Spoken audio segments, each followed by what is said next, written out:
সকালবেলায় ঘুম থেকে উঠে কদবেল তলায় গিয়ে যখন দেখবে এরকম গাছ পাকা কদবেল পড়ে আছে তখন কেমন লাগবে বলো তো? যেটা আসল বেল সেটা আমি মোটেই পছন্দ করি না আর একদম খাইও না। ওটা যতই উপকারী হোক না কেন ওটা আমার ভালো লাগে না।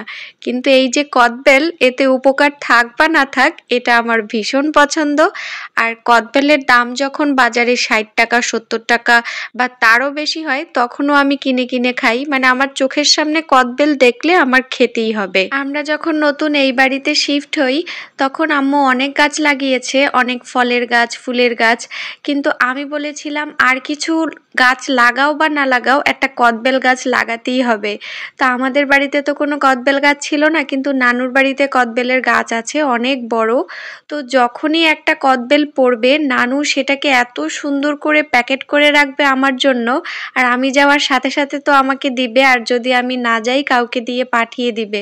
মানে যদি এমন হয় যে কদবেলটা একদম পেকে পচে তারপরে পড়েছে, পড়ে একদম ফেটে গিয়েছে, তারপরও নানু সেটাকে গুছিয়ে আমার জন্য পলিথিনে করে প্যাকেট করে রেখে দিবে। যখন এই পৃথিবীতে নানা নানি থাকবে না হয়তো এই যত্নগুলোই অনেক বেশি মিস করব। যাই হোক, আমি এখানে আজকে অনেকগুলো কদবেল মাখাবো।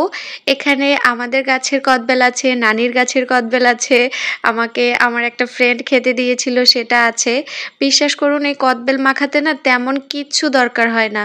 আমরা অন্য যেসব টক ফল হয় মাখা করতে অনেক কিছু দেই, লেবু পাতা, তারপরে হচ্ছে একটু মশলা, অনেক কিছু। কিন্তু এই কদবেল মাখাতে শুধু একটু লবণ মরিচ আর একটু চিনি, ব্যাস। চিনিটা আমাদের বাসায় সবাই পছন্দ করে না, এই জন্য আমি প্রথমে একটু অল্প করে দিব, তার পরবর্তীতে যারা পছন্দ করে তাদের জন্য একটু বেশি করে দিব। মানে কি করে ভয়েস দেবো আমি জানি না, এগুলো দেখলে আবার কিভাবে ভয়েস দেয়। এখনই তো আবার খেতে ইচ্ছা করছে। এত মজা এই কদবেল ভর্তাটা, মানে কি বলবো। তবে আমরা বাজারে যেসব কদবেল কিনতে পাই ওটা কিন্তু কাঁচা অবস্থায় কেনা হয়, তারপর সেটাকে সেদ্ধ করে বাজারে বিক্রি করে। কিন্তু এই যে কদবেলগুলো এর স্বাদই আলাদা, একদম গাছ পাকা কদবেল।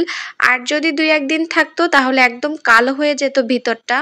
এত সুন্দর পেকেছে না, আর গন্ধটাও একদম অসাধারণ। ওরা কারা ভাই, আমি এরকমও শুনেছি কদবেলের গন্ধ নাকি ভালো লাগে না, তারা কদবেল খায় না। তোমরা কি খাও ভাই, কদবেলের গন্ধও তোমাদের ভালো লাগে না? তো যাই হোক, এই যে আমার মাখা কিন্তু কমপ্লিট, আর আব্বু তো তখন থেকে বিড়েলের মতো বসে আছে কখন আমার এই ভিডিওর চক্কর বক্কর শেষ হবে আমি একটু আব্বুকে খেতে দিব। তো এই তো আজকে এখানেই বিদায় নিলাম, ইনশাল্লাহ আপনাদের সাথে আমার দেখা হয়ে যাবে নেক্সট ভিডিওতে। সবাই ততক্ষণ পর্যন্ত খুব খুব ভালো থাকবেন। আল্লাহ হাফেজ।